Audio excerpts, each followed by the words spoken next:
ఒక మనిషి ఆహారం లేకుండా 30-40 రోజులు నీళ్లతో బతికేయచ్చు.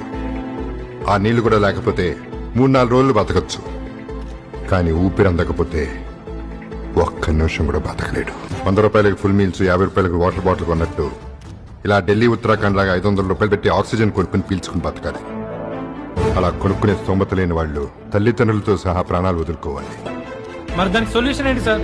వృక్షో రక్షతి రక్షితః.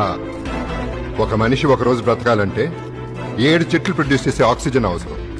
మన ఇండియాలో ఒక మనిషికి 7 చెట్లున్నాయి. అదే కెనడాలో ఒక మనిషికి 8,000 చెట్లున్నాయి. ఒకే ఇంట్లో 10-12 మంది ఉంటే 100 చెట్లు నాటాలి.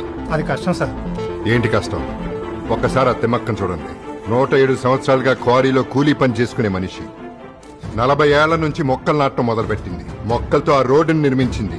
వేల మొక్కలు నాటి మొక్కల్నే మొక్కేలా చేసింది. అందుకే